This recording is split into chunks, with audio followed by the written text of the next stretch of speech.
사랑합니다. 네, 고맙습니다. 네. 일청연부 대학생들 이제 시험 기간이 거의 끝나갈 텐데 시험 공부하느라 시험 보느라 참 고생 많았습니다. 날씨 많이 무더워지는데 건강 관리에 유의할 수 있으면 좋겠습니다. 지난주에 우리는 민수기 25장 말씀을 가지고 발람이라는 선지자의 꾀에 넘어가서 바알 부올에 가담하고 음행을 행했던 이스라엘 백성들의 이야기를 살펴보았습니다. 그리고 이어지는 민수기 26장부터 마지막 36장까지는 이스라엘 백성들이 저 가나안 땅에 들어가서 원주민들, 우상 숭배하는 자들을 정복하고 물리치고 그리고 그 땅을 분배받는, 각 지파마다 거주할 땅을 분배받는 이야기가 기록되어 있습니다. 그런데 우리가 지금까지 살펴본 것처럼 이스라엘 백성들은 하나님께 반역하고 원망하고 불평했던, 또 우상 숭배했던 이 모든 죄악들을 반복했던 사람들이었습니다. 그래서 하나님께 가나안 땅을 받을 만한 자격이 없는 사람들인데 하나님께서는 그런 그들을 기어코 약속하신 대로 가나안 땅에 들어가게 하시고 이들에게 살아갈 터전을 주세요. 그래서 이스라엘 백성들에게 가나안이라고 하면 하나님께 은혜로 받은 땅, 은혜로 살아가야 되는 땅이었어요. 이제 이 땅을 정복하고 분배해야 되겠는데 각 지파마다 숫자가 어느 정도인지 그 규모를 정확하게 알아야 지파별로 살아갈 만한 땅의 넓이를 공평하게 줄 수 있겠죠. 그래서 모세가 하나님의 명령을 받아서 민수기 26장에서 인구조사를 한 번 더 실시합니다. 그런데 이 인구조사를 하는 중에 문제가 생겼어요. 당시에는 땅을 상속하거나 분배를 할 때 남성들에게만, 특히 아들에게만 땅을 분배하거나 상속했습니다.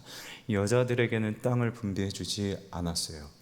그런데 므낫세 지파 중 헤벨의 아들인 슬로브앗이라는 사람이 있었는데 이 사람이 아들이 없이 죽어요.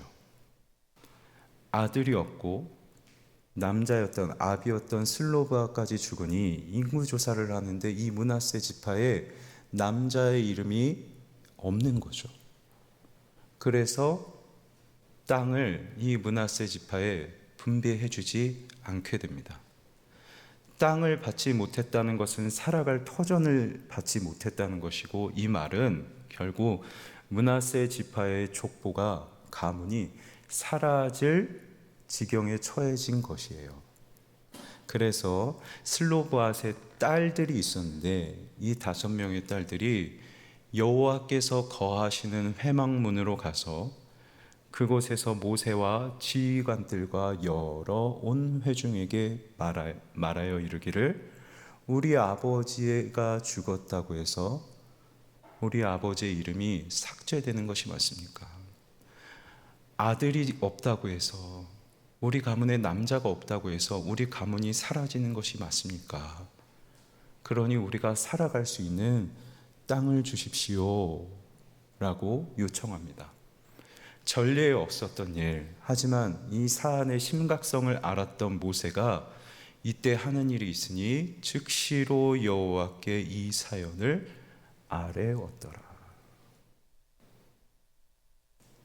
살아갈 땅을 받지 못했어요. 기껏 정복해서 땅을 받아야 할 텐데 땅을 주지 않아요. 그런데 슬로바앗의 딸들은 여호와께서 거하시는 회막문으로 달려가서 사람들에게 이걸 요청하고 있고, 그 이야기를 들은 모세는 이전에는 이런 일이 없었다, 지금까지 여성들에게 땅을 준 적이 없다, 어디 여자가 감히 라고 말하지 않고 이 일을 여호와 하나님께 아뢰입니다. 땅을 주고 땅을 받는 그 중심에 여호와가 계세요. 왜 그럴까요? 가나안 땅은 이스라엘 백성들이 정복 전쟁을 하고 승리하여서 얻는 전리품이 아니에요.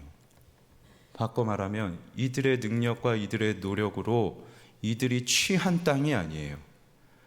오래전부터 하나님께서 이 땅을 너희에게 주겠다 약속하셨고, 그 약속하신 대로 40년 동안 이들을 광야로 인도하셔서 마침내 그 안에 들어가 원주민들을 물리치게 하시고, 그리고 그 땅을 하나님께서 은혜로 주신 것이에요. 취한 것이 아니라 은혜로 받은 땅이 바로 이 가나안 땅. 그래서 슬로바앗의 딸들이 내 거 내놔라 무리하게 굴지도 않고, 모세도 이걸 왜 너희한테 줘야 되냐 하면서 거부하는 게 아니라 땅의 주인 되신 이스라엘 백성들의 주권자 되시고 주인 되시는 여호와 하나님 앞에 나아가서 하나님 이걸 어떻게 해야 되겠습니까? 하고 묻고 있는 것이죠. 그러자 하나님께서 결정하시는 게 있는데, 하나님의 조치를 말씀을 통해서 한번 살펴보도록 하겠습니다. 너는 이스라엘 자손에게 말하여 이르기를 사람이 죽고 아들이 없으면, 슬로바앗이 죽었잖아요. 아들이 없어요. 그러면 그의 기업은 땅을 의미합니다. 땅을 그의 딸에게 돌릴 것이요. 하나님께서 지금까지 정해왔던, 지금까지 이어져 왔던 오래된 관행을 수정하세요. 슬로바앗의 딸들을 그 처지를 이해하시고 그들을 사랑하셔서 사랑을 전제로 오랫동안 이어져 왔던 전통과 규례를 수정해 버리세요. 그래서 슬로바앗 딸들에게 줘라. 뿐만 아닙니다. 딸도 없으면 그의 땅을 그의 형제에게, 아버지의 형제에게 주래요. 아버지에게 형제도 없으면 그의 기업을 그의 아버지의 형제에게 줄 것이요, 그의 아버지의 형제도 없으면 그의 기업을 가장 가까운 친족에게 주어 받게 할지니라. 슬로바앗의 딸들이 이렇게 말했죠. 우리에게 아들이 없다고 해서, 우리 가문에 남자가 없다고 해서 우리 가문이 끊어지는 게 맞습니까? 그런데 하나님께서 수정하신 이 규례를 보면 어떻게든 딸들에게 주고, 딸도 없으면 형제에게 주고, 형제도 없으면 그 아버지에게 형제에게 주고, 아버지의 형제도 없으면 친족에게 주고, 어떻게든 그 가문에 땅을 줄 수 있도록. 우리 가문이 사라지는 게 맞습니까? 했더니 아니, 어떻게든 너희 가문이 그 땅을 취할 수 있도록, 받을 수 있도록 하나님께서 조치를 취해 주세요. 오래된 관행에 의하면 결코 땅을 분배받을 만한 자격이 없었던 이 여인들, 이 지파가 하나님의 은혜로 땅을 받습니다. 그래서 슬로바앗의 딸들뿐만 아니라 더 나아가 이스라엘 백성들, 이 가나안 땅은 정말로 받을 자격 없는 백성들이 하나님께 은혜로 받은 땅, 이게 가나안 땅이었어요. 그렇다면 왜 하나님께서 백성들에게 땅을 주실까요?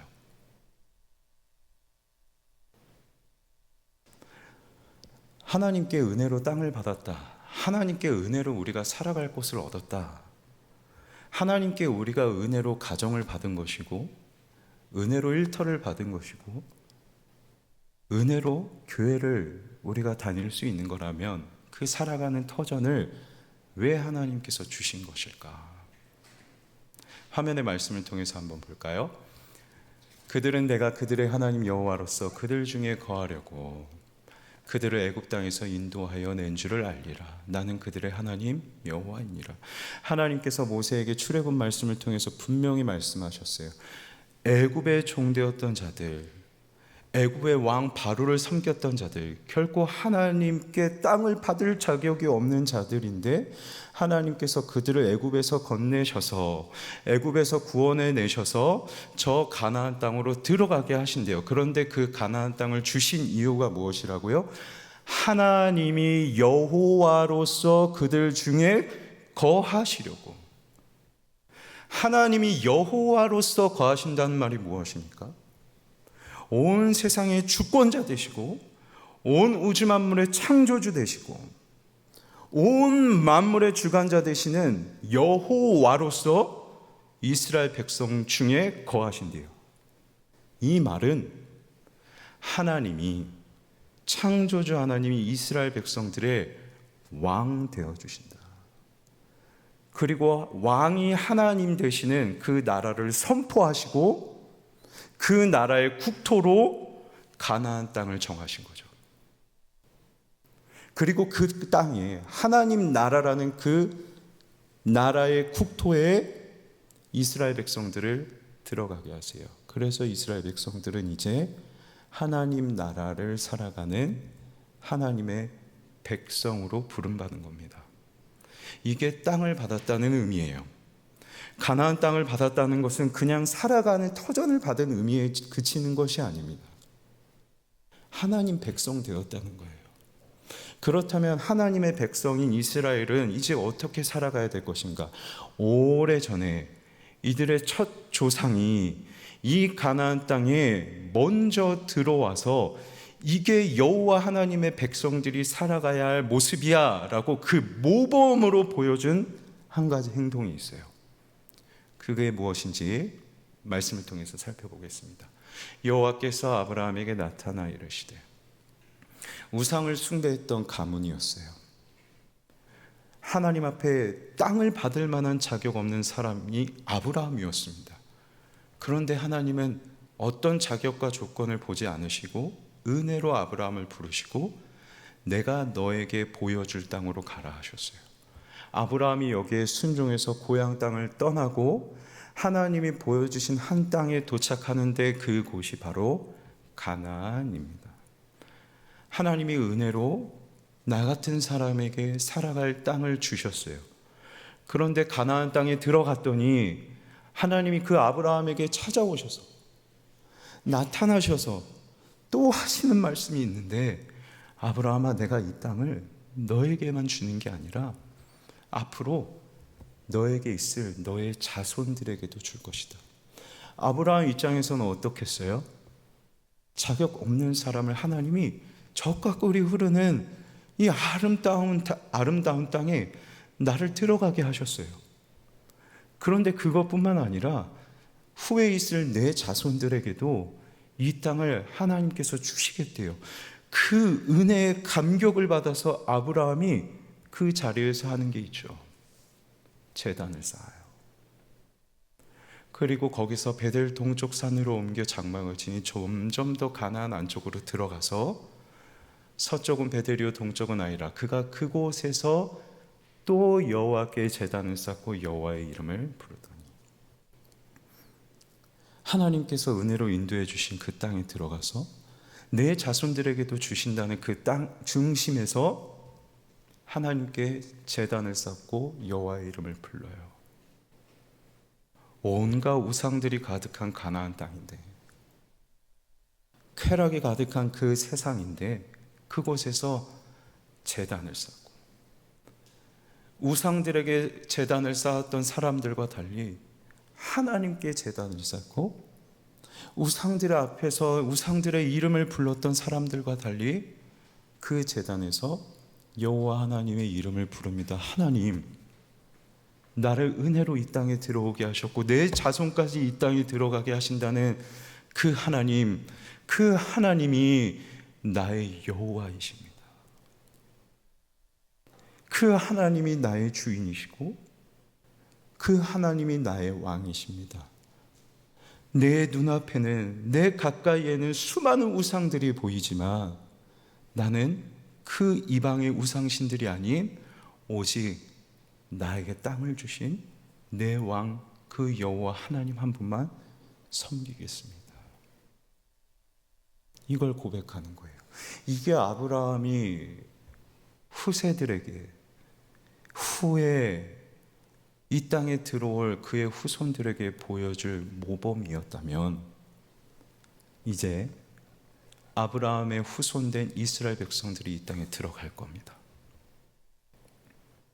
아브라함이 남겨진 모범을 따라서 그들도 그 안에 들어가 여호와의 이름을 부르며 제단을 쌓아야겠죠. 내가 여호와를 섬기겠습니다. 내가 이 땅에서 하나님 백성 되어서 오직 나의 주인 되시는 여호와 하나님의 말씀에 순종하며 살아가겠습니다. 이게 여호와의 백성들이 살아가는 삶의 태도. 그래서 하나님께서 이스라엘 백성들에게 가나안 땅을 주셨다. 저와 여러분에게 살아갈 터전을 주셨다. 가정을 주셨다. 일터를 주셨다. 학교를 주셨다. 이거는 그냥 내가 먹고 살아갈 만한 땅만 받은 게 아니라 그곳에서 온갖 악한 문화와 우상 숭배들을 물리쳐야 할 하나님 군대로서의 사명, 그곳에서 오직 여호와 하나님만 섬기고 하나님의 말씀대로만 살아가겠다는 그 하나님의 백성으로서의 사명, 그 사명을 받은 거예요. 땅을 받은 게 사명을 받은 거예요. 기억하세요. 하나님은 우리에게 살아갈 땅을 주십니다. 그게 지금 여러분의 학교, 일터일 수도 있고 또 여러분의 이룰 가정일 수도 있어요. 그런데 그건 그저 사람만, 소실만, 먹고 살 수 있는 환경만 주신 게 아니라 그 땅으로 여러분을 하나님의 백성 군대로 파송하신 거고, 그래서 우리는 그 자리에서 하나님 나라의 백성 되어서 여호와 하나님만을 섬기는 하나님 나라 이루어 가야 되는 거죠. 사진 한번 보시겠어요? 하나님의 군대로서의 사명을 받았다는 게 무엇을 의미할까요? 코린토스 양식이라고 해가지고요, 고대 시대 때 군대 군인들이 썼던 투구입니다. 내려주시죠. 제가 이번에 성지순례 와서 제자훈련 때 써먹으려고 사왔는데, 사진에서도 보셨겠지만 잘 보이시나요? 와, 중세로 건너올수록 이 시각과 귀가 개방형으로 바뀌는데, 원래 고대 처음의 투구들은 시야도 양쪽이 보이지 않고 귀가 완전히 가려져요. 그러니까 잘 안 들리고 앞만 보게 되는 투구인 거죠. 왜 고대 시대 때 군인들이 이러한 투구를 사용했을까요? 여기에는 어떤 의미가 있을까요? 다른 거 듣지 말라는 거예요. 다른 거 듣지 말고 처음 받았던 그 명령, 어떻게든 그 명령만 기억해서 그 명령을 완수해 내라는 거죠. 다른 거 쳐다보지 말라는 거예요. 도망갈 곳 쳐다보지 말고 점령해야 될 그 목적지, 그곳만 바라보고 앞만 보고 가라는 거죠. 그래서 이 투구를 씌웠어요. 다시 말해서 우리가 이 땅에서 하나님의 군대, 하나님의 백성의 사명을 받았다는 것은 다른 거 안 듣는 겁니다. 오직 하나님의 말씀에 새겨진 하나님의 그 명령, 단순히 텍스처가 아닌 하나님의 소리로 듣고 내가 어떻게든 이거 지키며 살아간다.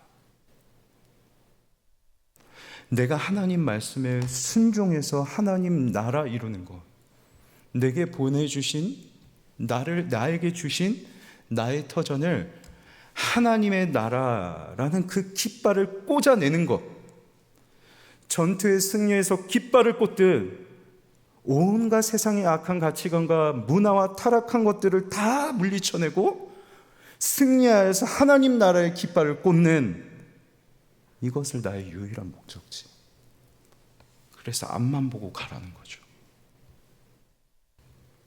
이게 하나님의 군대 백성으로서의 부르심, 사명인데, 그렇다면 우리 청년들께 정중하게 그리고 조심스럽게 여쭤요. 여러분은 여러분을 보내신 그 땅에서 하나님의 백성으로 살아가고 계십니까? 하나님의 말씀만 듣고 어떻게든 내 삶에서 하나님 말씀 이루어내서 하나님 나라라는 깃발을 꽂으려고 그것의 목표 일향 그것만 바라보며 가고 계세요. 오늘 우리의 부르심을 한번 다시 돌이켜볼 수 있으면 좋겠어요. 이어지는 글을 한번 볼까요? 하나님 나라 백성은 하나님을 믿습니다. 맞아요. 우리는 하나님을 믿는 하나님의 백성이에요. 그런데 예배당에 모여서 예배 드릴 때는 하나님을 믿어요. 하나님을 믿기 때문에 우리는 예배당에 모여서 예배하고 하나님 앞에 우리의 입술로 찬양하고 우리의 귀로 하나님의 말씀을 들어요. 그런데 예배당을 떠나는 즉시 하나님을 잊어버리는 사람들이 있습니다. 우리가 불렀던 입술의 그 가사도 다 잊어버리고 우리가 들었던 그 말씀도 다 잊어버리고 일터 가정 학교에서 그들은 마치 하나님을 믿지 않는 사람처럼 행합니다. 하나님을 잊어버렸어요. 하나님이 나의 왕이신 것도 내 삶의 주인인 것도 다 잊어버리니까 내 주인이신 내 왕이신 하나님 말씀대로 행하는 것이 아니라 내 왕국 내 나라 세워서 내가 원하는 대로 살아가는 거죠. 그래서 하나님을 믿지 않는 사람들처럼 생활해요. 하나님 믿지 않는 사람들처럼 탐욕스럽게 살아가고 음란을 행하고 쾌락적인 것을 추구하고 악을 행하면서까지 이윤을 얻어야겠고 다른 사람들과의 관계를 파괴하면서 나의 유익을 누려야겠고 우린 이들을 실제적 무신론자로 부를 수 있습니다. 하나님 믿으세요? 하나님 믿으세요? 그런데 하나님을 믿는다 말하지만 우리의 일상에서 하나님이 나의 주인 되심을 잊고 살아가 내 마음껏 행하고 있다면 그건 실제적 내 일상 안에서는 하나님 모른 채 살아가는 무신론자라는 거예요. 그러나 하나님은 예배당이 서만이 아니라 일터 가정 학교에서도 하나님을 하나님으로 인정하라고 말씀하십니다. 여러분의 일터와 가정, 학교에서 하나님을 하나님으로 인정하는 우리 청년들이 되길 간절히 소망합니다. 여러분은 여러분의 일상에서 실제적인 무신론자세요? 실제적인 자기 나라, 자기 왕을 살아가세요? 아니면 일상을 실제적 하나님 나라, 실제적 하나님 백성으로 살아가고 계세요? 우리가 실제적으로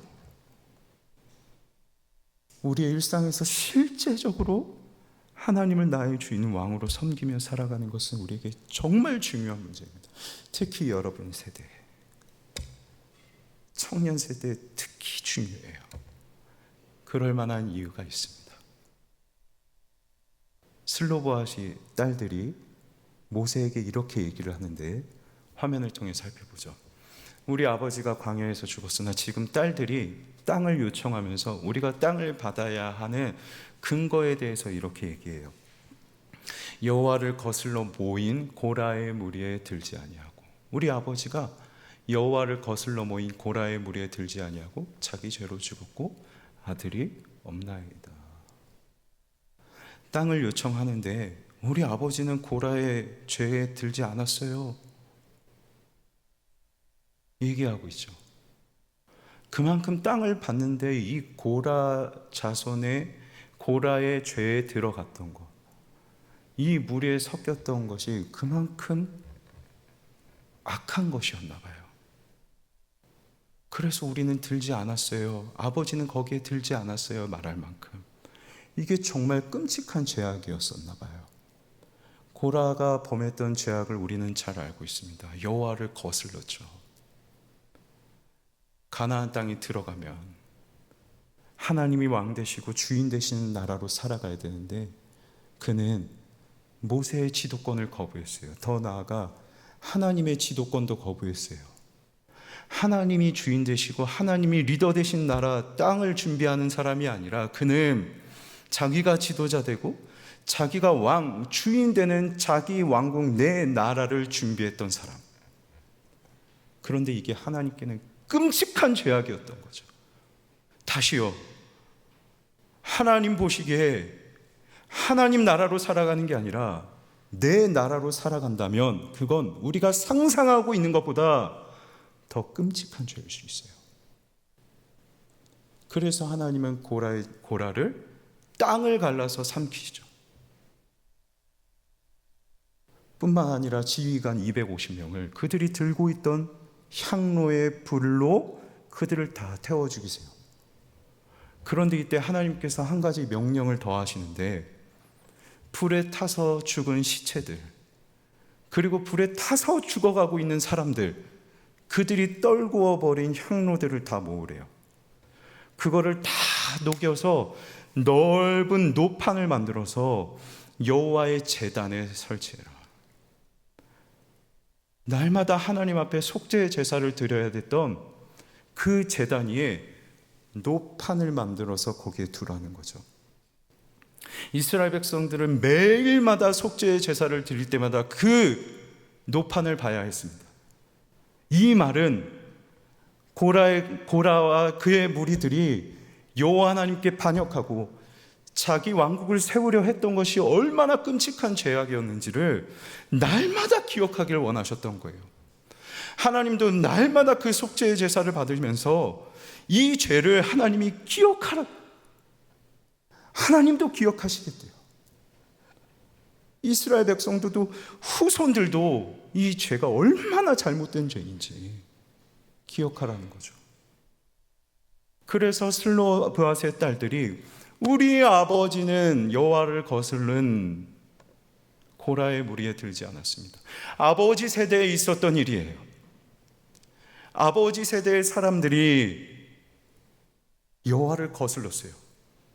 그런데 날마다 그 노판을 보면서 슬로바스의 딸, 아버지 세대가 아닌 그 다음 세대, 아버지 세대와는 완전히 다른 새로운 세대는 아버지 때 저런 끔찍한 일이 있었지. 그 고라가 행했던 반역의 죄를 그대로 답습하는 게 아니라 하나님이 원하시는 대로 기억하고 경계하고 있는 것이죠. 부모 세대가 행해왔고 물려주었던 그 악한 죄악들을 그대로 물려받고 따라 살아가는 게 아니라 오히려 경계해요. 슬로브앗의 딸들만이었을까요? 하나님께서 고라는 삼키셨는데 고라는 죽이셨어요. 그런데 고라의 아들들은 죽이지 않으셨어요. 그리고 그 고라의 자손들, 고라 세대와는 완전히 새로운 새 세대, 이들에게는 하나님께서 매우 중요한 일 하나를 시키세요. 그게 무엇이냐? 성전의 문지기가 되는 거예요. 성전의 문지기들이 무엇을 했느냐? 하나님 앞에 온 백성들이 모여서 거룩하고 웅장한 예배를 드릴 때 이 성전 문지기들이 하나님 앞에 찬양을 해요. 끔찍한 반역죄를 저질렀던, 자기 왕국을 건설하려고 했던 고라였는데 하나님은 완전히 새로운 그 다음 세대들에게는 하나님을 찬양하는 일을 맡기시죠. 은혜로 성전 문지기라는 그 자리에 서 있어요. 이게 고라 자손들의 일터요. 이들이 살아가는 일상이에요. 이들이 이곳에서, 이 일상에서, 이들의 일터에서 하나님을 찬양하는데, 시편을 보면 고라의 자손들이 찬양한 시편이 11편 정도 됩니다. 그런데 그 중에 한 편, 우리가 잘 아는 찬양의 가사를 한번 볼까요? 주의 공정에서의 한 날이 다른 곳에서의 첫날보다 나은즉 악인의 장막에 사는 것보다 내 하나님의 성전 문지기로 있는 것이 좋사오니. 악인의 장막, 이 장막은 누구를 의미할까요? 여기에 악인은 누구예요? 자기의 조상 고라예요. 고라가 그렇게 만들고자 했던 내 장막, 내 나라, 내 마음껏 살아가고 싶은 그 장막, 나는 거기에 살기를 원하지 않습니다. 내 하나님의 성전 문지기로 있는 것이 좋사오니 나는 내 일터, 내 일상에서 하나님만을 섬기는 성전 문지기, 하나님을 찬양하는 여호와 하나님의 백성으로 있는 것이 좋사오니 여호와 하나님은 해요 방패시라.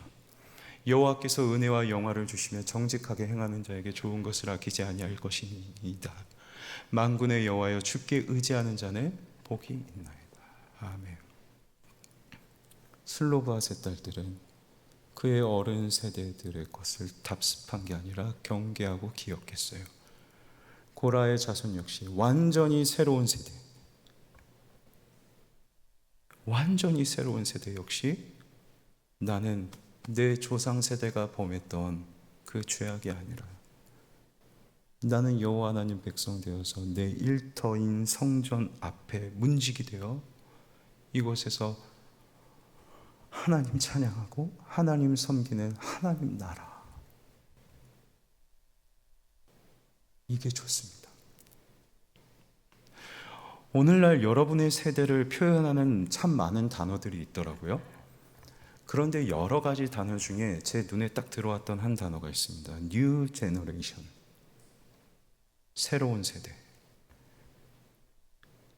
아마도 기성세대와는 다른 라이프 스타일, 다른 어떤 틀을 가지고 살아가는 세대가 여러분이기에 New Generation이라고 부르겠죠. 이 New Generation, 완전히 다른 새로운 세대, 새로운 세대라고 말하는 이 단어를 우리의 신앙에 적용하면 오늘날 크리스천 청년인 여러분은 어떠한 뉴 제너레이션으로 살아가야겠습니까?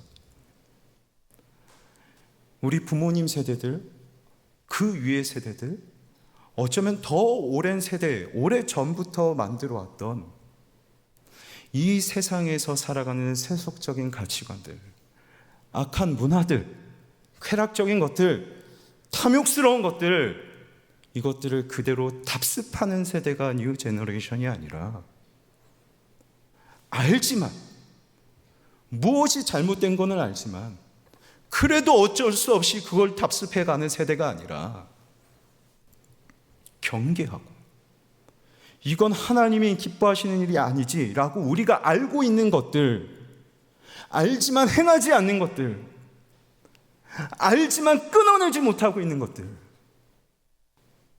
그거 끊어내면서 어른들이 만들어줘 왔던 그 세상에서는 다른 것들이 더 중요하다고 우리에게 말하지만 나는 다른 거 듣지 않습니다. 나는 오직 내 주, 내 왕 되신 여호와 하나님의 말씀만 듣겠습니다. 나는 오직 내 주 왕 되신 여호와 하나님의 말씀에 순종하며 살아가겠습니다. 나는 오직 내 주 왕 되신 여호와 하나님의 군대, 여호와 하나님의 백성 되어서 내가 살아가는 내 땅을 하나님 나라 세우겠습니다. 이걸 결단하고 이걸 이루어가는 것이 뉴 제너레이션, 오늘 여러분 세대 아니겠어요? 그래서 하나님의 백성, 실제적 하나님의 백성, 하나님 나라로 살아가는 것이 여러분 세대에 더욱 중요해요.